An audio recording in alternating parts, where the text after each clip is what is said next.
Tonight, China scrambles to contain a growing public health crisis. They're trying to build a hospital for thousands within days as millions are locked down. He looked at right in my eyes and he asked me, am I going to die? An innocent victim, the 7-year-old shot in his own home. I woke up yesterday morning and I wasn't 100% in. So who'll throw their hat into the conservative race? Taking advantage of a city snowed in. Everyone's more than welcome to crawl in and enjoy a couple drinks by the fire. The Newfoundlanders not quite ready for the state of emergency to end. This is The National. It's now in more cities in more countries. Over 1,200 confirmed cases of coronavirus. None in Canada, but experts say that is only a matter of time. In the United States, there is now a second confirmed case. France has 3. And tonight we're learning of a case in Australia as well. The virus has now spread to more than 10 countries. In China, the epicenter of the outbreak, the death toll has grown to 41. The country is taking drastic measures to try to contain the virus. More cities are now locked down. Transportation cut off for more than 36 million people, a population as big as Canada's. That lockdown is happening in at least 13 cities, all in the province where the outbreak began. Tonight, we know a doctor there has died from coronavirus, and hospitals are scrambling to treat the sick. And as Sasha Petrusik shows us, China is preparing for it to get even worse. In a muddy field outside Wuhan, an army of bulldozers is breaking ground, racing to build a 1,000-bed hospital to treat victims of the coronavirus, aiming to finish it in about a week. Here, the urgency is clear. Inside the quarantine zone, hospitals are low on supplies and struggling to cope. One startling video, which appeared briefly online before Chinese censors removed it, shows a Wuhan hospital hallway. Bodies of the dead lie under sheets next to patients being treated. It was shot by a woman who says she's a nurse. Those living inside the quarantine zone aren't sure what to do, like Isaac Taylor. I'm worried personally because I don't even know if I have the virus, and the hospitals look like they're chaotic and flooded with people, and it seems almost like it would be more dangerous to go into the hospital than to not. Locking down millions, blocking trains, planes, and roads is extreme and unprecedented, and some experts say it won't stop the virus because many had already left the area. Several 100,000 people have already seen what's coming, have abandoned or left the particular provinces and gone to other parts of China. It may have only spread the condition further. But the governor of Hubei province, where Wuhan is, says he hopes people understand the enormous challenge. It was a tough decision, he says, but the outbreak had reached a critical stage. That sense of urgency now shrouds all of China. Disneyland in Shanghai is closed to crowds, as is Beijing's Forbidden City. And across the country, public celebrations of Lunar New Year's Eve, normally loud and colorful, were canceled and dismantled. Sasha, China was criticized for hiding the SARS epidemic, and I'm curious this time around, how much information are Chinese people getting? Well, privately, they are very skeptical of the numbers and the message that they're getting. There are days here when the official government newspaper, People's Daily, doesn't have a single word about this epidemic in the newspaper. On the same day, it's front page news all over the world, on the broadcasts and in newspapers. So they're very suspicious that this is actually much worse than what they're being told, and that the numbers for this epidemic are only going to be going up, that in fact they're probably already much higher, and they just don't know about it. Ian? Sasha Petrusik in Beijing. Thank you. My pleasure. As the virus spreads, officials here in Canada and in the United States are watching and waiting to see where it goes next. Vic Adopia with what we know about that new case in Chicago and what Canadian cities are preparing for. At a suburban Toronto mall, well wishes for a prosperous Lunar New Year. Usually a time for friends, family, and visits, but this year some are wary. Last year I did travel back but this year this would be one of the considerations, so I did not take a vacation to go back to this year. International airports in Canada and the U.S. are stepping up screening for suspected cases of the coronavirus. But a Chicago woman in her 60s showed no symptoms when she returned from Wuhan 11 days ago. She started to develop some low-grade symptoms. She really had very little travel outside the home during that time period. And she called ahead and did seek care about 3 to 4 days after that. Health officials say she's in stable condition and isolated at a local hospital. She, again, is clinically doing well. A team from the U.S. Centers for Disease Control is helping investigate in Chicago. The CDC is also looking into dozens of suspected cases in 22 states. It's a similar situation in Canada. People reporting symptoms. So far, all have tested negative. We have a whole flow chart on people under investigation. We're not saying don't come forward if you have doubts. If you have doubts, ask. Toronto, Montreal, and Vancouver all have direct flights from China, and doctors in Toronto are anticipating they'll likely see cases of the coronavirus. I want people to know that what's happening right now is not unexpected. I think people get very nervous in the light of a lack of information or things changing so rapidly in the media and elsewhere. That is what happens when you have an emerging infectious disease. If anything, the Chicago woman's experience demonstrates the limitations of airports screening for the coronavirus, though its real value is to ensure travelers from China know what to do if they get sick. Vic Adopia, CBC News, Toronto. And if the virus does come to this country, practical information can be protection against illness and concern. Later in the program, we'll put your questions about the coronavirus to a medical expert, and we'll show you what can happen when people get misled by false information online. A 7-year-old boy is recovering in hospital after he was shot in his home by someone outside. Police believe those bullets were intended for adults in the house, and as Ellen Morrow tells us, it's part of a concerning pattern of violence in the city. This man hasn't slept since the shooting, haunted by what his 7-year-old neighbor said as he helped save the boy's life. And he looked right in my eyes and he asked me, am I going to die? That was heartbreaking. I had to turn away, I couldn't say nothing. So when I turned back, he said it again, am I going to die? And I told him, no, he's going to be okay. Danny, who doesn't want us to use his last name, heard the gunshot rush down the street into the boy's home, where he put pressure on the 7-year-old's wound to stop the bleeding. People are calling you a hero now. How does that make you feel? Not a hero. Not a hero. Just did what I could. Police say the shots were fired from the backyard of the home, piercing a window before hitting the child. The shooter then allegedly sped off in a car waiting out front. Police say the 7-year-old was an unintended victim of a targeted shooting. They say adults in the home at the time of the shooting are known to police. We are working to determine which of the occupants inside the home was the intended target, and or if that person was in the house at the time that the shooting occurred.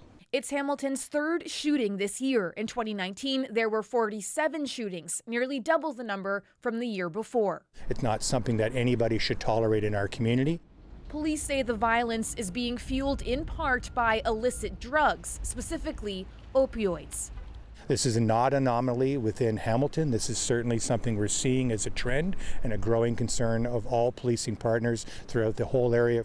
Back on this street, neighbors are waiting for answers, relieved the 7-year-old's okay, but still shaken such a crime happened here at all. Horrible, horrible. Should never happen. Never should a child be stabbed, shot, beaten, anything. Ellen Morrow, CBC News, Hamilton. Andrew Scheer's warning Conservative MPs to stay sharp when Parliament resumes next week and not to be distracted by that race to replace him as leader. It may be difficult with the nagging issue of LGBTQ acceptance still dogging the party. And as Catherine Cullen shows us, the list of contenders seems to change almost daily. I'm pleased to announce that I am not running for This Conservative is joking, but plenty of others weren't. Je ne serai pas candidat, c'est définitif. Right now, I'm focused on making a difference through the private sector. I woke up yesterday morning and I wasn't 100% in. I didn't. One surprise after another, shaking and shrinking the Conservative leadership race. I didn't feel ready to make the total and absolute sacrifice of family life to do it. Now, Peter MacKay is in. This is an exciting journey that we're on together. And caucus member Erin O'Toole is expected to jump too, but the smaller field has others wondering whether they should also make a run for it. We've got a rapidly evolving situation. The fact that we don't have a viable or significant Western candidate in the race right now is of concern to me. As they sort out who, there's also the discussion of what today's Conservative Party stands for, and one little-known leadership candidate is testing that. It's surprising to you that people are negatively reacting to you saying that being gay is a choice? Absolutely. Richard Descaries' comments have been condemned by many Conservatives, but there is a clash over whether he should be allowed to run. 100% should be disqualified. If he had made those statements as a candidate during the federal election, he would have been termed. You mentioned so why should he be allowed to run? Others say trust party members to choose the right leader. In a democracy, we fight ideas with ideas, and transparency and accountability is our friend, particularly in the Conservative Party. Now, there is one other very big name who's been whispered about, but people who have spoken to Stephen Harper say he's not running. Catherine Cullen, CBC News, Ottawa. A motivating issue for social conservatives on both sides of the border is abortion. Today in Washington, anti-abortion activists got a boost as Donald Trump became the first president to address their annual rally in person. It's an audience whose support he needs as he campaigns for a second term. Katie Simpson was there. Attracting tens of thousands of people, the March for Life is the largest annual anti-abortion protest in the United States. Though this year's gathering could easily be mistaken for one of President Donald Trump's rallies. It's wonderful that we have the support of the President of the United States. With this appearance, Trump is now the first sitting president to attend the event in person. Unborn children have never had a stronger defender in the White House. He's the most pro-life president ever, and I think it'll serve him well with the voters. There are a couple of reasons why this moment is so important to the president. One, he gets to bask in a full show of support at a time when some lawmakers up on Capitol Hill, which you can see in the distance, some lawmakers are trying to remove him from office at his impeachment trial. And two, it helps rally his evangelical base, a key voting bloc in the 2020 election. He's always been about the evangelical group, and him coming out here, I think that's just going to solidify a lot of those votes. I'll be voting for him this year, that's for sure. Do you vote based on this issue? Completely on this issue. Trump's courting of the religious right helped him get into office in 2016. As a reward, the president has picked 2 conservative Supreme Court justices. Where are you guys from? Some in this crowd see those picks as a path to overturning abortion laws. No, it certainly gives us hope. This is a great worry for pro-choice advocates. The Supreme Court, more than it's ever been, has become more and more conservative in an activist way. Today's demonstration serves as another example of the political division in the U.S. right now. Division that will likely push both sides to the polls. Katie Simpson, CBC News, Washington. Soldiers' injuries that Donald Trump dismissed as just headaches weeks ago have turned out to be far more serious. Iran attacked a military base in northern Iraq on January the 8th. The Pentagon now says 34 soldiers suffered brain trauma from that assault. Half are now back on duty, but the other half are under medical observation or treatment. Trump said he was initially told there were no injuries, then after word that soldiers were hurt, said their cases were less serious than those involving lost limbs. Exactly 1 week after that powerful snowstorm swept Newfoundland, St. John's is ready to lift its state of emergency, but there is still work to be done. This is the end of the state of emergency at 6 o'clock tomorrow morning, but is not the end of the cleanup efforts to get the city back to where we need to be for normal business operations. This is what the city looked like last Friday. More than 75 centimeters of snow fell on top of the 42 already on the ground. And add to that those hurricane-force winds, visibility was near zero. Conditions so bad, even the plows had to be pulled off the roads. Since then, people have been holed up in their homes, told to stay off the streets, but that changes tomorrow. And as Chris O'Neill Yates explains, still may not be business as usual. It's rare that Dave Hopley closes his bakery and restaurant during a snowstorm, but this was no ordinary storm. But nobody had any inclination it was going to be a week later before we'd open the doors. Having taken a big hit to his bottom line, Hopley's hoping to make up some business when he opens tomorrow. Earlier we had our kitchen staff in doing all the prep work, chopping and slicing and dicing and baking off. Recovery will take time. There is still a lot of snow to remove. Buses will go back on the streets, but getting on one could prove difficult. Downtown is, it's the heartbeat of St. John's, so it'll be nice to see it back alive again. What's that going to be called? What is it? Brenda O'Reilly is also ramping up for tomorrow's opening. We've got, the place getting cleaned up. We've got places being shoveled out, all of our emergency exits and all that. And of course, the chefs are in, prepping and planning. There's beer to be brewed, food to prepare. Sadly, a lot of O'Reilly's stock had to be dumped. We did have perishable stuff that had to go in the garbage, and any of the fresh protein that's, couldn't last, so that had to go in the garbage. Many business owners feel they shouldn't have been forced to close for so long, had the city just banned cars, not pedestrians. We have all these restaurants and stores, restaurants especially downtown, whose food was rotting away and people were trying to get food. To help out, the Board of Trade is encouraging people to get out and support local businesses. You might get a bump this week because Newfoundlanders are good people and they will come out and support small business. If people have a favorite restaurant or a favorite store downtown, I think now would be a good time to come and patronize them. After the toughest week they have ever endured, finally the end is in sight. Chris O'Neill Yates, CBC News, St. John's. Last summer, a runaway train in the BC mountains left 3 crew members dead. Tonight, what a former employee of CP Rail is alleging. In my opinion, I would say it was some type of cover-up. The Fifth Estate uncovers a series of failures in a deadly crash. You've got questions about the coronavirus? We've got answers. The new pop stars, they're flaunting size and stereotypes to march to their own beat. We're back in 2.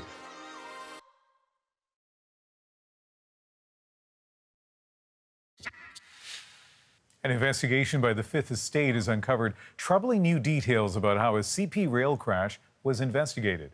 3 crew were killed aboard a runaway train that lost its brakes and derailed last year in the BC mountains.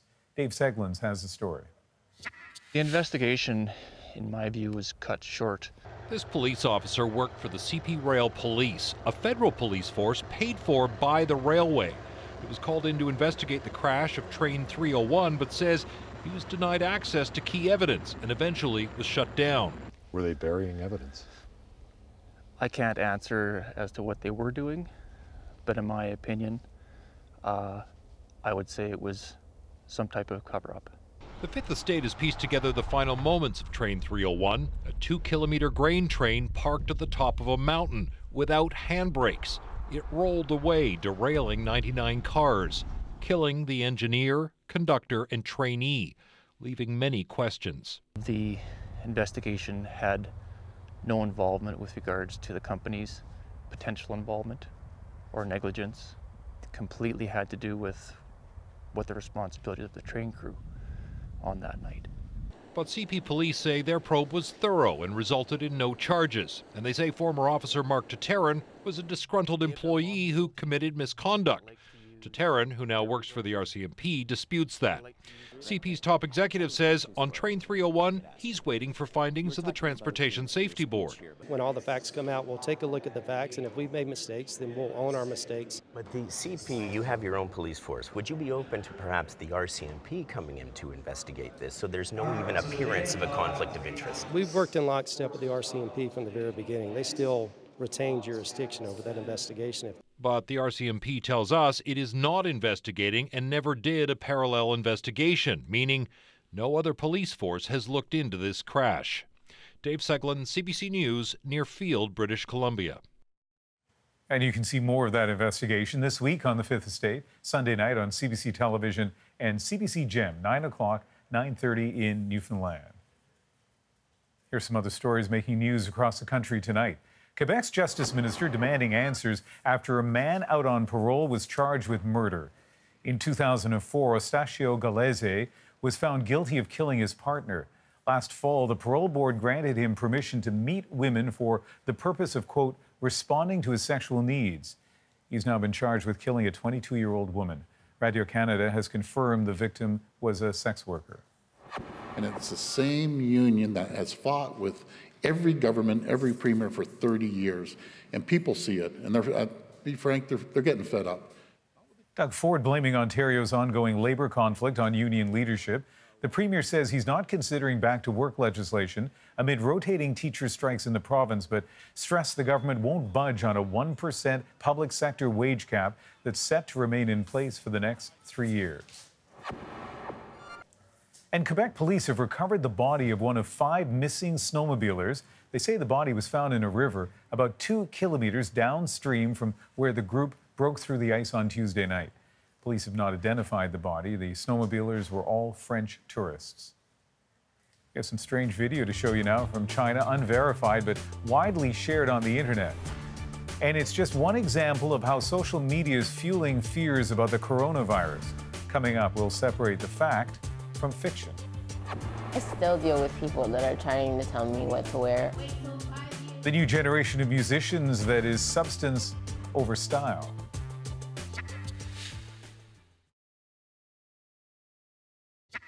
If you know that you don't own me, I'll let you play the role. Billie Eilish up for Best New Artist at this weekend's Grammy Awards.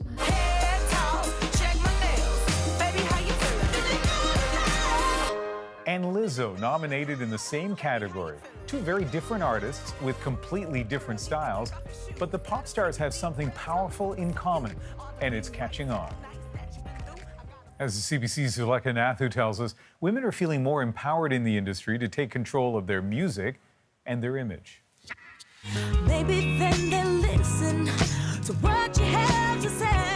2-time Grammy winner Melanie Fiona remembers when record execs were just as keen to plug her sexuality as much as her music. There's a certain box you have to fit in, a type, not be too much of this, but don't be too little of that. I don't want to be without you. The Canadian singer says for pop stars, the days of a woman having to conform to a label's expectations are diminishing, thanks to artists like So you're a tough guy, like you're really rough guy. 18-year-old Billie Eilish. She's being hailed by many as the voice of her generation, as much for refusing to comply with a certain look as for her music. She's nominated for 6 Grammys. I'm the bad guy. Lizzo leads this year's nominations with 8.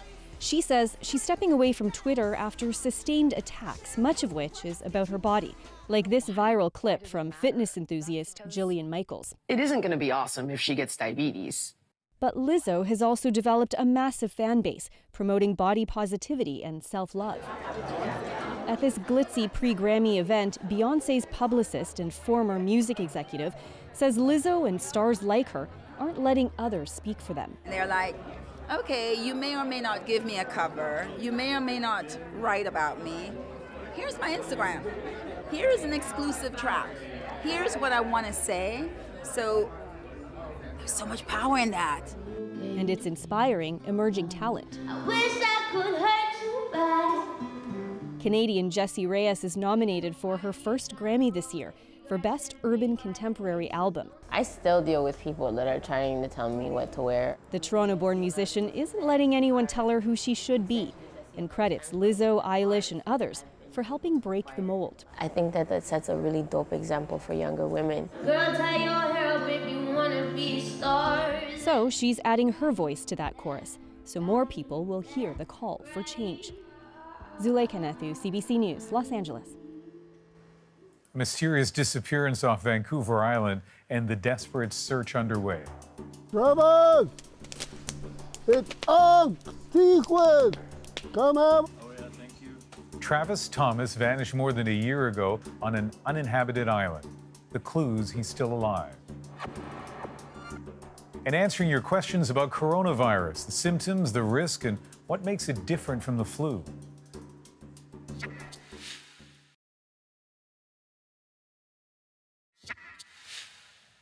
Welcome back. Here's some other stories making news around the world tonight. It was a boom. It was a boom, but I mean, it was just so shocking. It was like out of a movie. I mean, it was like it wasn't really happening. An early morning explosion at a Houston manufacturing business killed 2 people and shook much of the city. Surveillance video shows the moment of the blast. Homes were knocked off their foundations, windows shattered, garage doors ripped from their hinges. The 2 dead are believed to have worked at the business. No word yet on the cause. At least 18 people are dead and hundreds more injured after a powerful 6.8 magnitude earthquake struck Turkey. Government officials say dozens of buildings collapsed and the race is on to save those trapped inside. Tonight, a bit of good news as one woman was pulled alive from the rubble. Making the search more difficult, there have been several strong aftershocks. And UK Prime Minister Boris Johnson signed the EU withdrawal agreement today, paving the way for Britain's exit from the European Union next Friday. Just hours earlier, the bloc's 2 most senior figures did the same at a closed-door ceremony in Brussels. The EU Parliament expected to ratify the divorce deal next Wednesday in a vote that is considered a formality. Back now to our top story, the deadly coronavirus that has spread from China to at least 11 countries. And public health officials say it's likely to reach Canada. So we're giving you key information to better understand the risk. In a moment, an infectious disease specialist will answer some of your questions. But first, a quick look at how it spread this far. This is Ground Zero, Wuhan, central China's most populous city with about 11 million residents, a transportation hub filled with outdoor markets. In mid-December, some shop owners in one of those markets came down with fevers, fatigue, dry coughs. A 61-year-old man checked into hospital when his cough got worse. By the end of December, doctors were concerned they were dealing with a SARS-like virus. That market was shut down on New Year's Day. And a week later, authorities confirmed the first known death from this outbreak. A coronavirus usually circulates among animals, most often bats and snakes. Their droppings can contaminate fruits and vegetables eaten by livestock. These so-called wet markets are common in China, where caged chickens and raw meat are sold side by side, conditions that can lead to that rare transmission from animals to humans. The virus is new, it's mutating quickly. Scientists don't yet have a name for it. Hospital staff simply charting it up as 2019-CoV. The coronavirus has spread to parts of Asia, and now there are confirmed cases in France and the United States. We'll go to some questions. So far, no reported cases in Canada, though health officials say several people are under observation. With the shutdown of Wuhan and the cancellation of Lunar New Year celebrations, the Chinese government is now watching to see if this outbreak can be contained. But with new cases emerging every day, there are lots of questions on the minds of many of you. And Dr. Isaac Bogosh is an infectious disease specialist from Toronto's University Health Network. He joins us now, and we're going to try to answer as many of your questions as we can. And Doctor, let's start with this. How contagious is this virus? It's a great question because we still don't actually have the answer to that. We know it's contagious enough that it can be transmitted from person to person, but the question of how easily is it transmitted from person to person still remains unknown. And what does it do if somebody is infected? What does it do to their body? We know people will have the involvement of the upper respiratory tract, and it certainly has shown clinical evidence to move to the lower respiratory tract and cause evidence of pneumonia. So people are presenting with fevers, coughs, and shortness of breath. And sometimes on some of the data we're getting from China, we've seen some evidence of x-rays that have evidence of pneumonia in it. So another question people have, how deadly is this virus? Yeah, I think there's still a lot unknown about this virus, and we've heard about some of the deaths associated with it, but what we don't really know is what proportion of people who are infected have a severe illness and end up succumbing to this illness. How likely is it that there are many people, for example, in China, who have this virus or infected by it, but the authorities don't even know about it and they survive? Yeah, that's exactly it. I mean, we certainly are hearing about people who have tested positive. The question is, are those people that tested positive a group of individuals who are just a little bit sicker and they ended up going to seek medical attention? So it's a bit of what we call a selection bias, and we're selecting for a sicker group of people. And what's currently unknown is, are there a larger group of people that might not have been sick enough and might not have had severe enough symptoms to seek medical attention, but still had this infection? There is a number of people, and I may be among them. When you hear about a disease, all of a sudden you start feeling like you have the symptoms of those diseases. And it is flu season in Canada, and I'm sure some people are curious about the differences between the coronavirus and flu. Let's talk about those symptoms, that kind of cluster of symptoms. Yeah, I think it's going to be very difficult to distinguish between the two of these just on a clinical spectrum alone. Both of them can cause fever. Both of them can cause shortness of breath. Both of them can cause a cough. So I think it will be very challenging just to look at clinical behavior and tease this apart. The real key here is if someone's had recent travel to China or perhaps a recent exposure to someone that might have had this. I mean, that's going to be the kickoff. Which I think we've seen so far. For example, the case diagnosed in Chicago is somebody who came to Chicago from not just China, but I think Wuhan, right? So we're seeing kind of those direct connections, at least to this point. You know, yesterday there was a lot of coverage and news alerts on the cable channels, for example, about how this had not yet been declared a global health emergency. Why not, do you think? I think they're still debating whether or not this constitutes a global health emergency. And certainly the message from the World Health Organization was that this is an emergency in China. And they also mentioned that, you know, this is a rapidly evolving situation, and they still may declare this a global health emergency in the coming days. But as of yesterday, they didn't feel that there was enough of an international concern to declare this a global health emergency. And, you know, international concern, it's going to take, I think, an international effort to try to deal with this. And so from where you're sitting, is China doing enough? Yeah, it's actually impressive at how transparent China has been and the steps that China has taken to really get this under control. Certainly from the very beginning, it was only about 2 weeks after we heard of the grumblings of this epidemic in Wuhan, where we had Chinese scientists essentially get the genetic sequence of this virus and make it publicly available to the world. We've had constant updates from the Chinese Centers for Disease Control and more local public health groups in Wuhan and in surrounding cities release some data and some information about what they're seeing, some of their case numbers. So we've had a lot of information from China. It appears to be vastly different from the experience in 2002 and 2003. Sure is nice getting your answers to these questions. Thank you very much. Oh, anytime. That information from China can get lost amid the lies and misleading posts that are swamping social media. Thomas Dagler shows us the trouble that can cause. People are starting to drop on the floor. Search social media these days and you'll find plenty of this. Unverified video showing people in China apparently falling to the ground, stricken with the coronavirus. So you could guess everybody got infected. There's no evidence to back up those claims, nor to confirm other unfounded information shared widely, like the assertion that the virus can be thwarted with nicotine, or that a vaccine was patented 5 years ago. The stream of misinformation leading public health officials to make this plea. To rely on evidence-informed, credible sources of information when you're looking for updates. Online rumors can have real-world consequences, like on this flight that just landed from China. A Toronto woman's post about returning home from Wuhan got shared and morphed into the false accusation she had escaped and should be quarantined. Pearson Airport even promising to share this information with Canada's Immigration Department. But as the flight arrived, the woman wasn't there. Her husband telling us she delayed her return for her own safety, fearing a social media mob.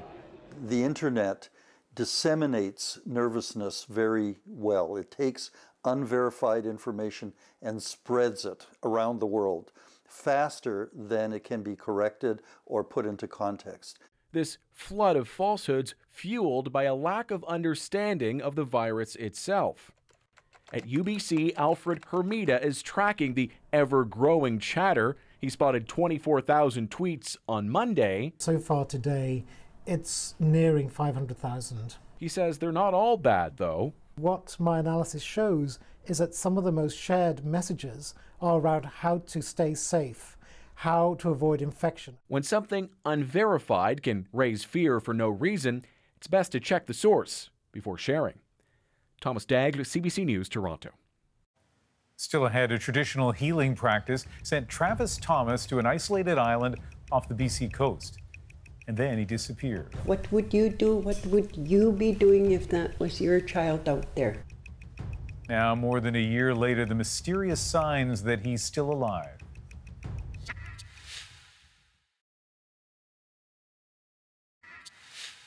This next story involves a mysterious disappearance off the BC coast. In July 2018, a father of 4 was struggling to clean up his life, so he agreed to be sent away to an uninhabited island as part of a traditional First Nations healing practice. Since then, no one has been able to find him. But as Greg Rasmussen explains, relatives swear they've seen him alive.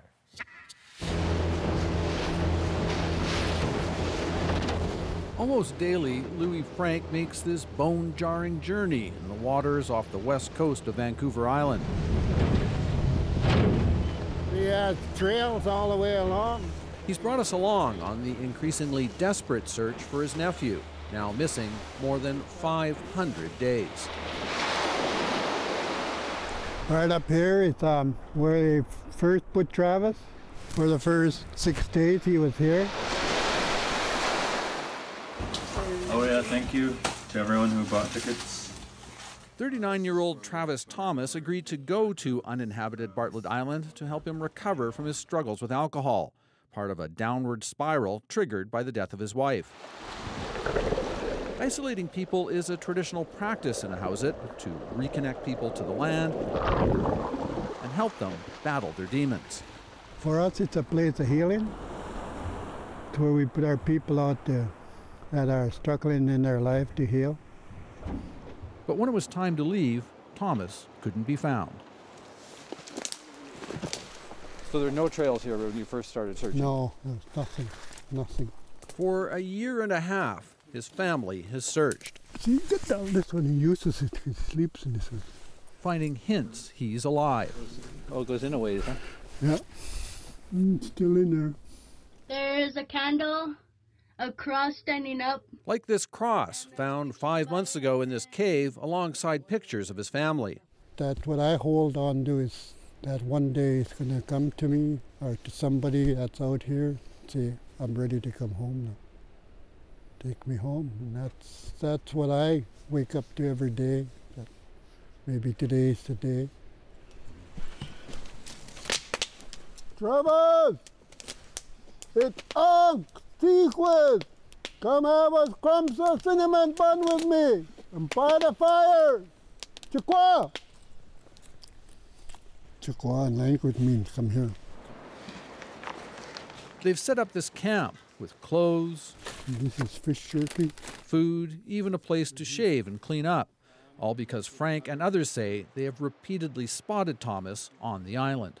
But you've personally seen him? Yeah, I've seen him a few times. Yeah. Up on the hill above the camp here? Up on the hill, yeah. Yeah, his hair is really long. He's got a real full beard now. Yeah. Because he hasn't shaved for a while. He believes Thomas watches from afar, convinced everyone he sees is an enemy.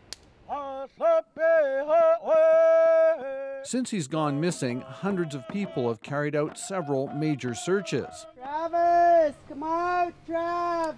Left behind photos of family and pleas for a safe return.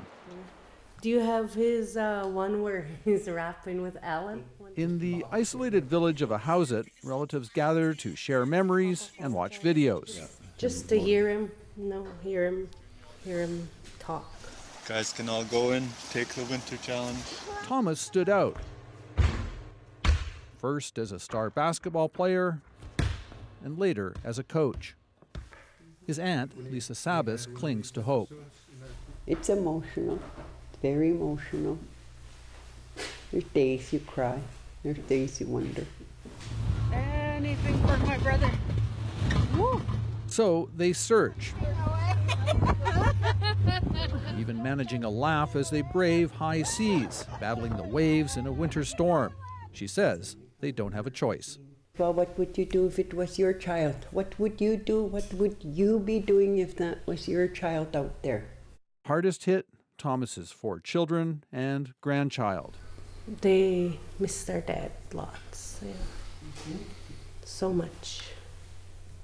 It's images like this that give the family hope, captured at night on a robotic trail camera.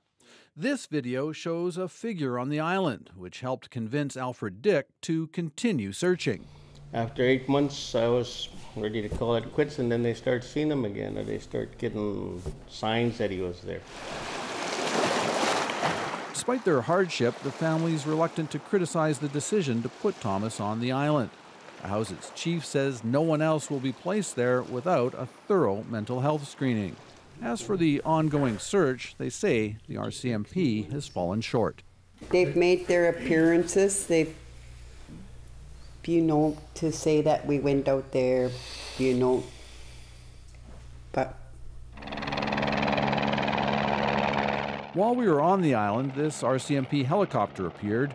A spokesperson said it was part of their ongoing efforts, which have included using tracking dogs and bringing in specialized search and rescue experts. So have you seen footprints down that you think might be his? Or when he goes in between the islands. For now, the family continues the search largely on its own. My heart is, I know he's here because I seen Travis. I heard Travis. I know he's alive. I know he is. But after more than 500 days, Louis Frank had to turn for home, once again without answers. Greg Rasmussen, CBC News, Bartlett Island, BC. When we come back, getting creative after that record-breaking snowfall. A couple buddies came over and we had a few cold ones, did a little bit of prospecting, and here we are. Playing in the snow isn't just for kids. That is next in tonight's moment. But first, there's another way one Newfoundlander chose to remember the past week with good humor and good music. Here's a bit of Sean Panting's musical tribute to the blizzard.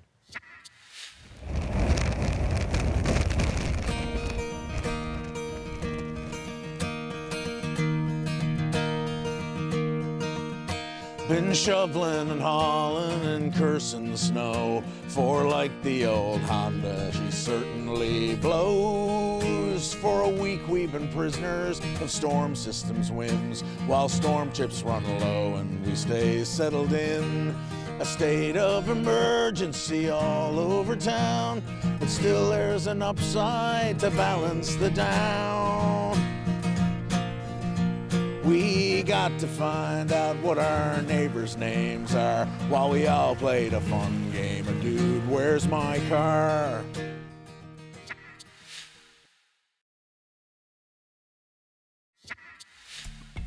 As the state of emergency is set to lift in St. John's, you'd think most people would be eager to leave all that snow behind, but not all Newfoundlanders are ready to see it go.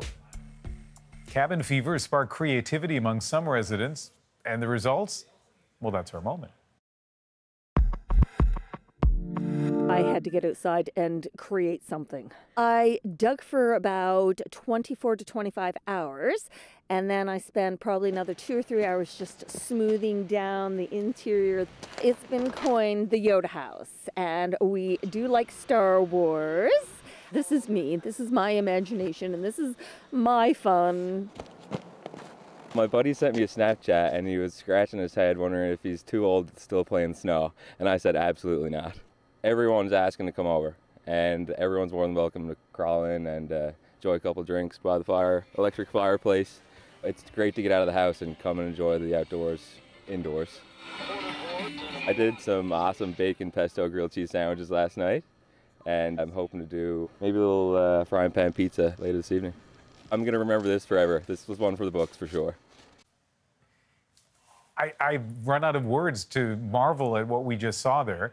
Keith apparently has spent every single evening in that snow fort, if I may call it a snow fort.